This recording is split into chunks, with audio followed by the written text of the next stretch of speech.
नमस्कार, मैं हूं प्रकाश श्रीवास्तव। हमारे खास कार्यक्रम पूरा सच में आपका स्वागत है।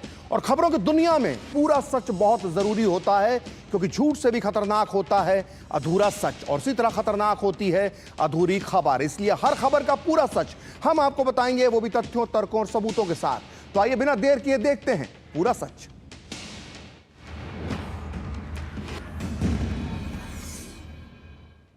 तो रमजान का महीना पाकिस्तान के लिए आफत का महीना साबित हो रहा है।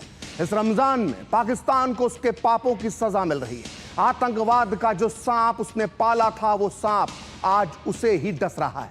पाकिस्तान में बलूच लड़ाकों की पूरी एक ट्रेन को उन्होंने हाईजैक कर लिया है। 200 के आसपास पाकिस्तानी सुरक्षा बलों को, सैनिकों को बंधक बना लिया गया है। और अब ये बलूच लड़ाके हर घंटे में 5-5 करके पाकिस्तानी सैनिकों को मारने की धमकी दे रहे हैं। यह पाकिस्तानी सेना के इतिहास का सबसे बड़ा कत्लेआम हो सकता है। आज पूरा सच में हम आपको बताएंगे कि कैसे अगले कुछ घंटों में पाकिस्तान के अस्तित्व पर संकट आने वाला है। आज आपको बताएंगे कि क्या पाकिस्तान खंड खंड होने वाला है।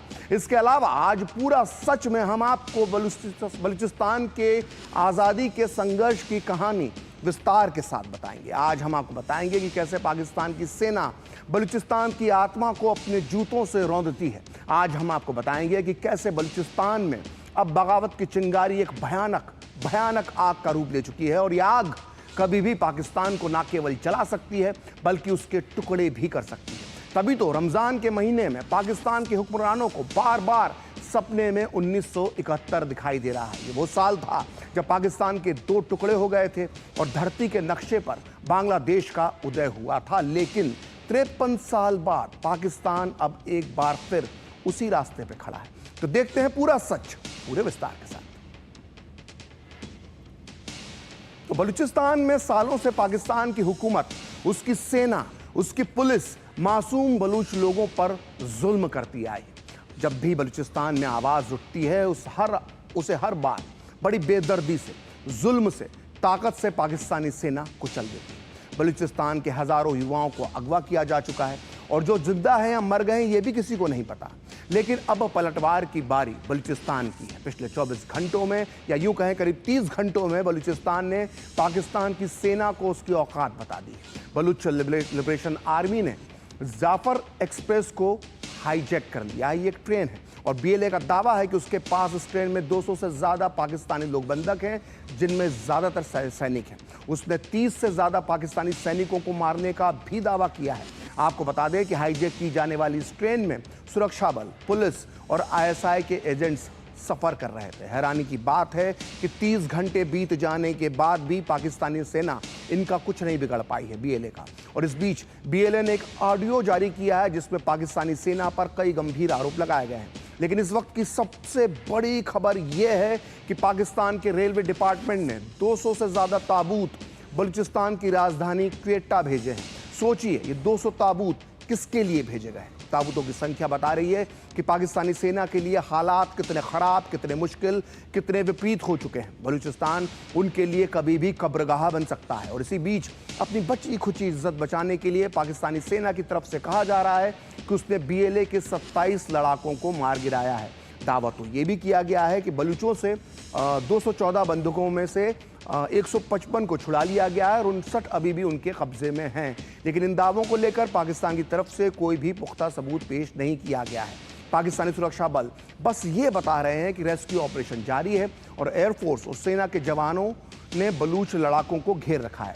और साथ ही साथ पाकिस्तानी सेना ये भी मान रही है कि बलूच विद्रोहियों ने विस्फोटक से लदे आत्मघाती जैकेट पहन रखे हैं, जिसकी वजह से बंदूकों को रिहा कराने में मुश्किल हो रही है। आपको बता दें कि बलूच लिबरेशन आर्मी यानी बीएलए ने कल दोपहर 1 बजे जाफर एक्सप्रेस पर हमला कर उसे हाईजैक कर लिया था, और बदले में बीएलए ने जेल में बंद बलूच कार्यकर्ताओं, राजनीतिक कैदियों और गायब लोगों और लड़ाकों और अलगाववादियों की बिना शर्त रिहाई की मांग की है।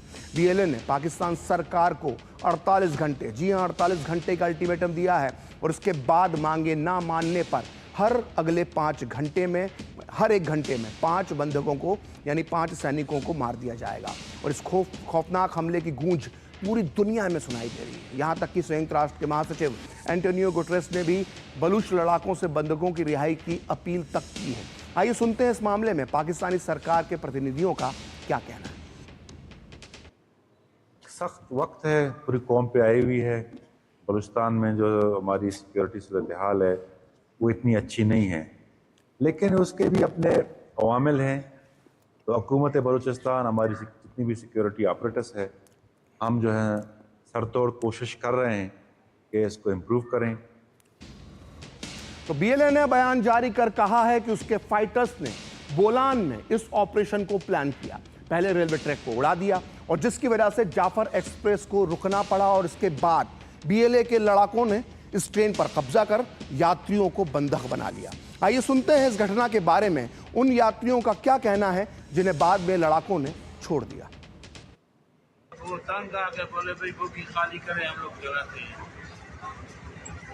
हम लोग निकल गए, बच्चों को बोला भाई निकलो, मरना है भाई निकलो, इधर भी मरना है उधर भी मरना है। उसके बाद चीखो पुकार थी, सब लोग चीख रहे थे, गाड़े मार रहे थे, बस कुछ लेट गए, हम भी लेट गए, पूरी ट्रेन में सब लोग लेट गए कि अपनी जान बचाए। मतलब असला से लेस थे लोग, उन्होंने हमला किया और इसी तरह काफ़ी नुकसान पहुंचाया, डैमेज किया। अब जख्मी हुए लोग, कुछ फौत हो गए। तो इन सब के बीच ये सवाल उठता है कि आखिर बीएलए विद्रोहियों ने जाफर एक्सप्रेस को ही निशाना क्यों बनाया। उसकी वजह जान लीजिए कि जाफर एक्सप्रेस पाकिस्तान के बलूचिस्तान के क्वेटा से पेशावर के बीच चलने वाली सबसे अहम ट्रेन है और इस रूट से पाकिस्तान की अर्थव्यवस्था को भी बड़ा सहारा मिलता है। इस ट्रेन से अक्सर सैनिक, सरकारी कर्मचारी और सरकारी अधिकारी यात्रा करते हैं। ऐसे में बीएलए ने काफ़ी सोच समझकर, बहुत विचार कर इस ट्रेन को निशाना बनाया ताकि पाकिस्तान सरकार पर आसानी से दबाव बनाया जा सके। आपको बता दें कि जिस जाफर एक्सप्रेस को हाईजैक किया गया है उसका नाम मोहम्मद अली जिन्ना के करीबी बलूच जनजाति के नेता मीर जाफर खान जमाली के नाम पर रखा गया है। करीब 25 साल पहले ये ट्रेन बलूचिस्तान प्रांत की राजधानी क्वेटा और रावलपिंडी के बीच इस एक्सप्रेस की शुरुआत हुई थी और 2017 में इस ट्रेन को खैबर पख्तूनख्वा के पेशावर तक बढ़ा दिया गया। यह पहली बार नहीं है जब जाफर एक्सप्रेस को बीएलए ने निशाना बनाया है। बीते एक दशक में यह गुट पाकिस्तानी सरकार पर दबाव बनाने के लिए इस ट्रेन को पहले भी 2-3 बार निशाना बना चुका है, जिसकी वजह से ट्रेन का संचालन अक्सर प्रभावित होता है। पिछले साल जब बीएलए ने सिलसिलेवार बम धमाकों के जरिए ट्रेन के मार्ग पर रेलवे पुल समेत कई महत्वपूर्ण बुनियादी ढांचों को तबाह कर दिया था, तब भी 1.5 महीने तक इस ट्रेन की सेवाएं रोक दी गई थी। वहीं पिछले साल नवंबर की शुरुआत में क्वेटा रेलवे स्टेशन पर हुए विस्फोटों में 26 लोग मारे गए थे और इस धमाके के बाद दिसंबर महीने में भी सुरक्षा चिंताओं के कारण ट्रेन की सेवाएं फिर से रोक दी गई थी और इन दिनों इस ट्रेन का चलना तो अब नामुमकिन है क्योंकि ये हाईजैक हो चुकी है। तो बलूचिस्तान में आज़ादी की मांग करने वाले कई संगठन हैं, मगर बलूचिस्तान लिबरेशन आर्मी यानी बीएलए इनमें सबसे ताकतवर और खतरनाक संगठन है। इसके लड़ाकों ने पूरी पाकिस्तानी सेना की नींद उड़ाकर रख दी है। वैसे तो बीएलए 70 के दशक में अस्तित्व में आया था, लेकिन इसकी असली ताकत साल 2000 के बाद दिखाई दी। इस संगठन का जन्म पाकिस्तानी सेना के बलूचिस्तान में किए गए जुल्म के खिलाफ बदला लेने के लिए किया गया है। पाकिस्तानी सेना ने सालों से बलूचिस्तान में चलाए गए ऑपरेशंस में हजारों बेगुनाह बलूचों की हत्या की, वहीं हजारों बलूच अब भी लापता हैं। पाकिस्तान सरकार ने बलूचिस्तान लिबरेशन आर्मी को 2007 में आतंकी संगठनों की सूची में शामिल किया था। आइए आपको बताते हैं कि बीएलए आखिर बला क्या है। देखिए, बलूचिस्तान लिबरेशन आर्मी का जो आधिकारिक गठन है वो साल 2000 में हुआ था। साल 2000 से ही बीएलए ने बलूचिस्तान के कई इलाकों में सरकारी इमारतों और सुरक्षा बलों पर हमलों का सिलसिला शुरू किया। बीएलए के नाम की पहली गूंज पूरी दुनिया में उस समय सुनाई दी जब 2005 में तत्कालीन राष्ट्रपति परवेज मुशर्रफ पर कोहलू नाम के एक इलाके में 6 रॉकेट दागकर हमला किया गया। हालांकि इस हमले में मुशर्रफ को कोई खास नुकसान नहीं हुआ, मुशर्रफ सही सलामत बच गए, लेकिन पाकिस्तानी सरकार ने इसे मुशर्रफ पर जानलेवा हमला माना और इसके बाद बीएलए के खिलाफ बड़े सैन्य अभियान शुरू कर दिए। इसके बाद जुलाई 2009 में बीएलए ने सुई इलाके में 19 पाकिस्तानी पुलिस वालों का अपहरण कर लिया और बाद में इनमें से ज्यादातर की उसने हत्या कर दी। बीएलए चीन द्वारा बलूचिस्तान में बनाए गए ग्वादर पोर्ट और सीपैक लिंक का भी विरोध करता है और इसी वजह से बीएलए ने कई बार चीनी कर्मचारियों पर हमले किए हैं, जिनमें कई चीनी कर्मचारी मारे भी गए हैं। अगर पिछले एक साल की बात करें, 2024 और इस 2025 की जो 26 अगस्त 2024 को बलूचिस्तान में बीएलए ने कई हमले किए, जिनमें 74 लोग मारे गए, जिनमें 14 पाकिस्तानी सैनिक थे। वहीं 6 अक्टूबर 2024 को बीएलए ने जिन्ना एयरफोर्स पर हमला किया, जिसमें 10 लोग मारे गए, जिनमें से 2 चीनी नागरिक थे। वहीं 9 नवंबर 2024 को क्वेटा रेलवे स्टेशन पर बीएलए ने हमला किया। इसी जाफर एक्सप्रेस पर हमला किया था, जिसका किडनैप किया गया, जिसका हाईजैक किया गया। इससे 32 लोग मारे गए थे, जिनमें से ज़्यादातर पाकिस्तानी सेना के सैनिक थे। अगर बीएलए की ताकत की बात की जाए तो उसके पास 5000 के आसपास हथियारबंद लड़ाके हैं, लेकिन उसे लाखों बलूची लोगों का सहयोग भी प्राप्त है। बीएलए में ज़्यादातर मरी और बुक्टी जनजाति के लोग शामिल हैं और बीएलए की सबसे ताकतवर यूनिट का नाम मजीद ब्रिगेड है, जिसने इस ट्रेन को हाईजैक किया है। इसके अलावा बीएलए की फतेह स्क्वाड, एसटीओएस और इसकी खुफिया विंग जिराब भी समय समय पर ऑपरेशन करती रहती है। आइए अब आपको दिखाते हैं बीएलए कमांडर का सोशल मीडिया पर वायरल वो वीडियो, जिसे देखकर आप खुद अंदाजा लगा सकते हैं कि यह संगठन कितना खतरनाक है और इसके हौसले कितने बुलंद हैं। क्योंकि इस वीडियो में ये बीएलए कमांडर ना केवल पाकिस्तानी सरकार और पाकिस्तानी सेना को चुनौती दे रहा है, बल्कि वो सीधे सीधे चीन और उसके राष्ट्रपति जिनपिंग को भी धमका रहा है।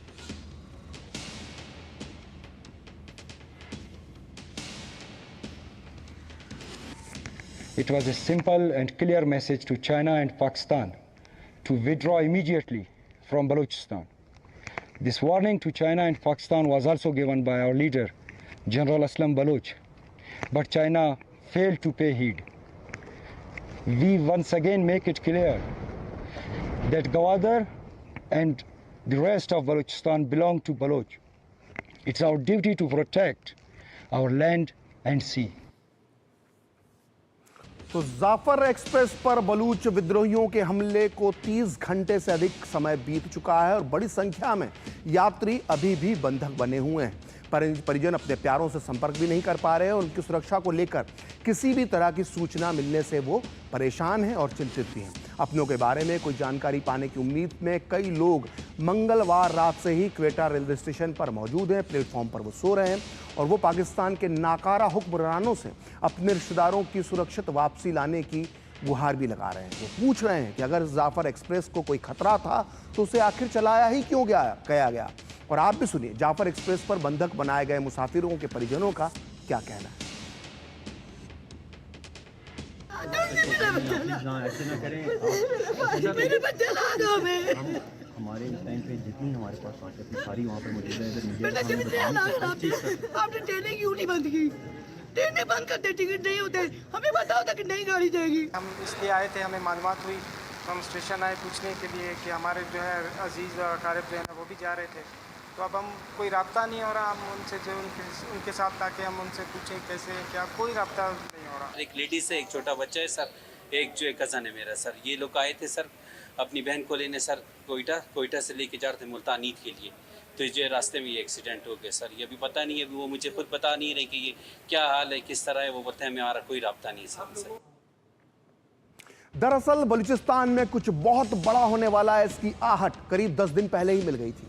इसी 3 मार्च को यह खबर आई थी कि बलूचिस्तान में पाकिस्तान के खिलाफ लड़ रहे सभी विद्रोही गुट अब साथ आ गए हैं। पहले ये विद्रोही गुट अलग अलग लड़ते थे, लेकिन अब एक बैठक में तय हुआ कि ये सभी एकजुट होकर पाकिस्तान की सरकार और उसकी आर्मी के खिलाफ युद्ध छेड़ेंगे। इन विद्रोही गुटों की तरफ से जारी बयान में कहा गया था कि अब से चीन और पाकिस्तान सरकार को बलूचिस्तान के संसाधनों का दोहन नहीं करने दिया जाएगा।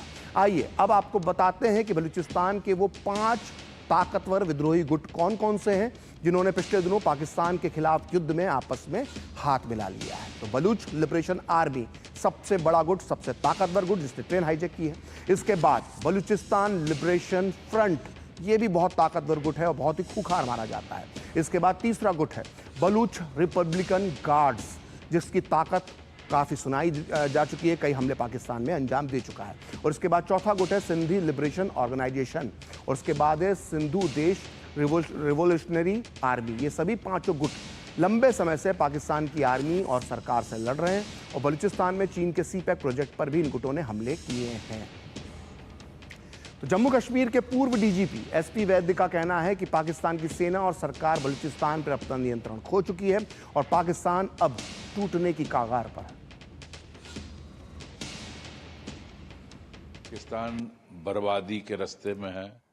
It at the brink of breaking.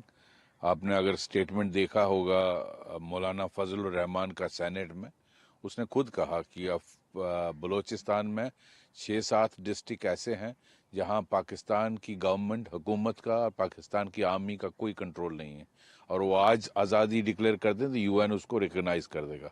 तो ये उनका अपना एडमिशन है, उसको गवर्नमेंट ने तो काउंटर किया नहीं, फौज ने काउंटर किया नहीं। इसी अभी आपने हाल ही में सुना कि वहाँ जो बलूचिस्तान के जितने भी टेरर आउटफिट्स हैं, BLA हो गया, उनके साथ में जो दूसरे तंजीमें हैं और इवन सिंध के जो तंजीमें हैं, सब ने मिलकर एक यूनाइटेड फ्रंट बनाया है जो पाकिस्तान की फ़ौज को और वहाँ की हुकूमत को चैलेंज कर रही है।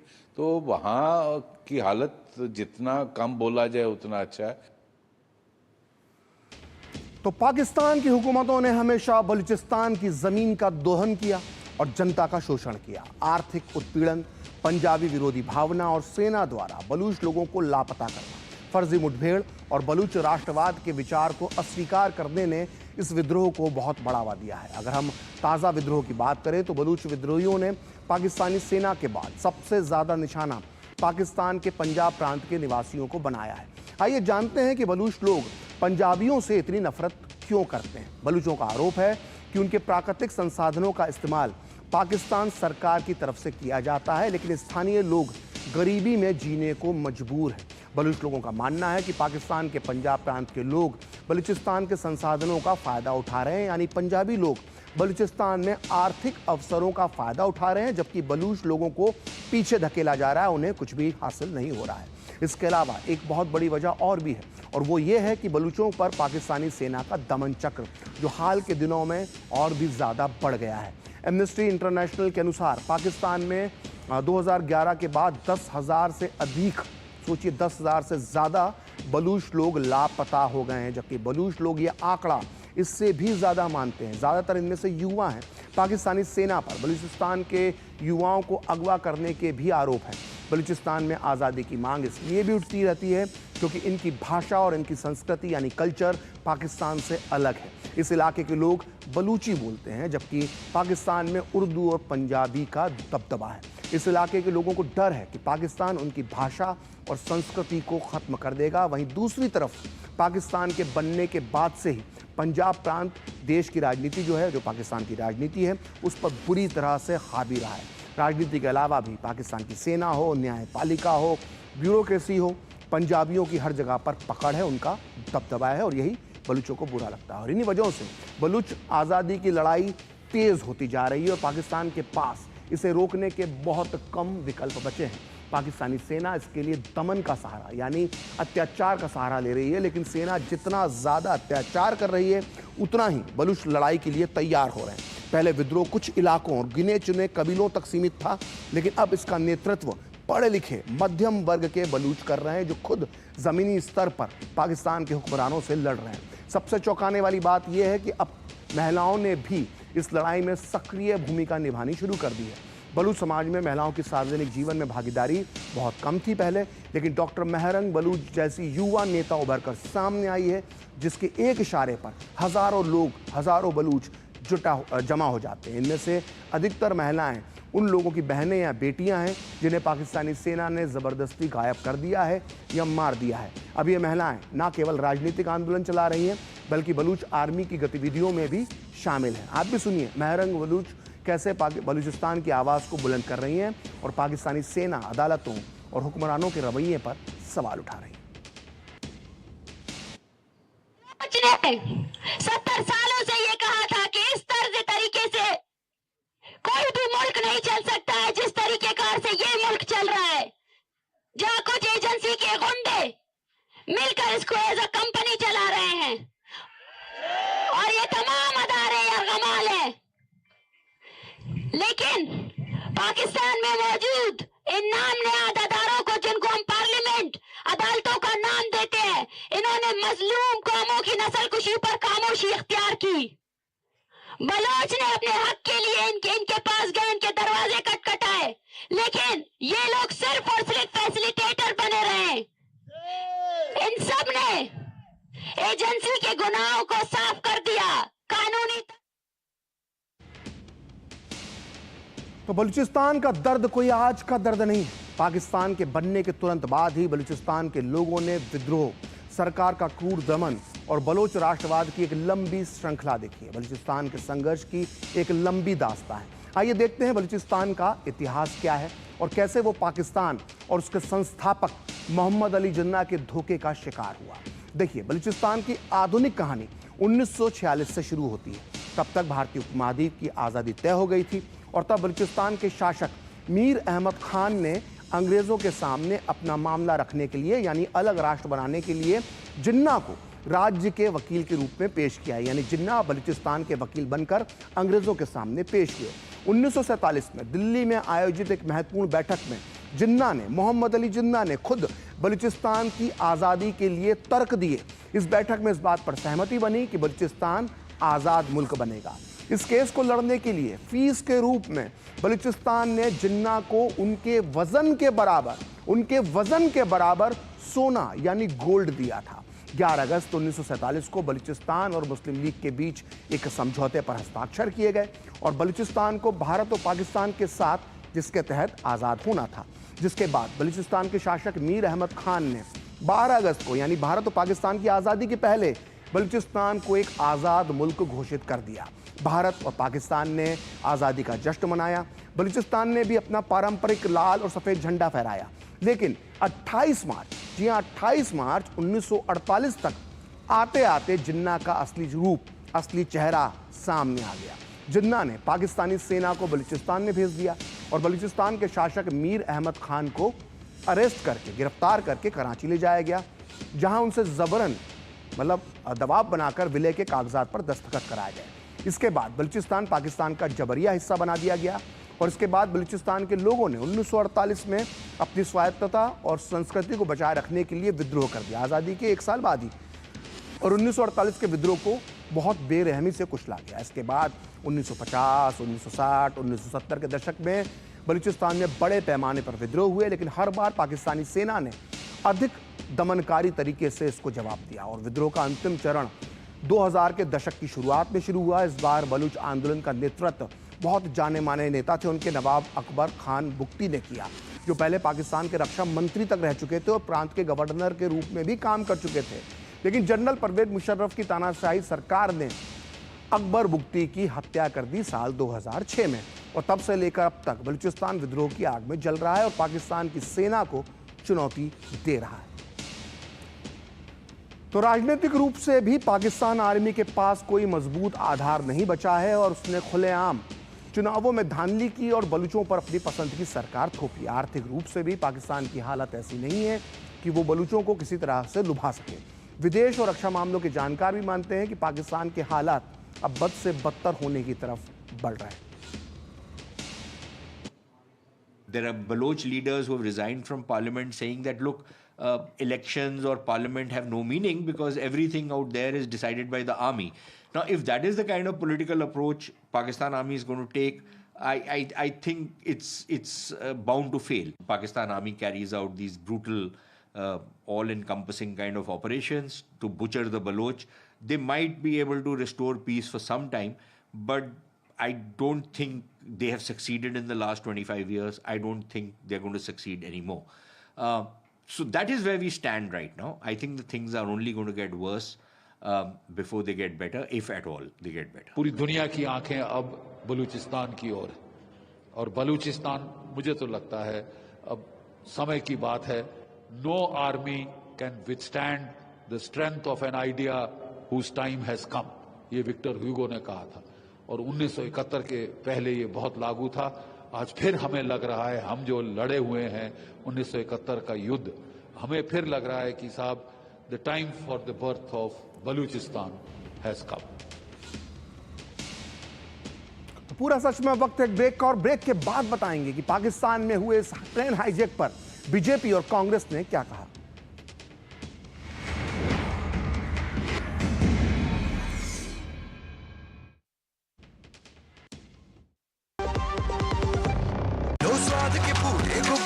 सरसों का तेल जो छलके MDH मसालों के संग मजा लो इस अंगड़ाई का. होली का जश्न मने जब साथ हो MDH शरबत और ठंडाई का MDH। तुमने नौकरी छोड़ दी, अब आगे क्या प्लान है? Full time mutual fund distribution. बेटा, इतने में घर कैसे चलेगा? पापा, मेरे पास 150 क्लाइंट्स ऑलरेडी हैं और नए क्लाइंट्स मिलते रहते हैं। अब नौकरी छोड़कर full time mutual fund distributor ही बनूंगा। आप भी मेरी तरह म्यूचुअल फंड डिस्ट्रीब्यूटर बन सकते हैं। जानिए कैसे? mfdkareshuru.com पर। तो करें शुरू। जो लक्ष्य चुना था समझ आने लगा है। GLA यूनिवर्सिटी, उच्च लक्ष्य की निश्चित प्राप्ति। जब धरती चीर कर निकलता है लोहे का पत्थर और मिलता है मोंगिया के जोश से, फिर तपता है, पिघलता है और बनता है फौलाद। अब होता है सरिया सारी खूबियों के साथ। मोंगिया स्टील, मजबूत देश का मजबूत सरिया। कैसे धंधा बढ़ेगा, कैसे गल्ला चलेगा, कैसे टाइकोन बनेगा, ये काफी नहीं बेटा, तो स्कूटर है तेरा, कब रॉकेट बनेगा। सिर्फ अक्षर बढ़ाने से बिजनेस बढ़ता तो हर बड़ा बिजनेस यही करता। बिजनेस बढ़ता है क्रेडिट से। अपनी दुकान में क्रेडिट ऑन UPI अपनाओ, कस्टमर्स को UPI पे क्रेडिट मिलेगा तो कस्टमर्स बढ़ेंगे और उनकी शॉपिंग भी। क्या समझे? अपने पेमेंट पार्टनर से संपर्क करें। Ashutosh Verma, mutual funds distributor. अरे सर जी, म्यूचुअल फंड वाले खुद ही कहते रहते हैं डायरेक्ट इन्वेस्टमेंट कर लो। सारे डायरेक्ट इन्वेस्टमेंट करेंगे तो आपका कौन पूछेगा? हम यहाँ क्यों बैठे हैं? गड्डी सीखने के लिए? सर जी, म्यूचुअल फंड्स का भी सेम फंडा है। शुरुआत में किसी ना किसी को तो म्यूचुअल फंड्स की सारी जानकारी देनी होगी ना। मैंने भी शुरुआत करनी। आप भी मेरी तरह म्यूचुअल फंड्स डिस्ट्रीब्यूटर बन सकते हैं। जानिए कैसे mfdkareshuru.com पर। तो करें शुरू। गोल्डी मसाले के 100 ग्राम के स्पेशल पैक्स में फ्रेशनेस लॉक है। ऐसे गोल्डी मसाले जहां जाएं रिश्ते बनाएं।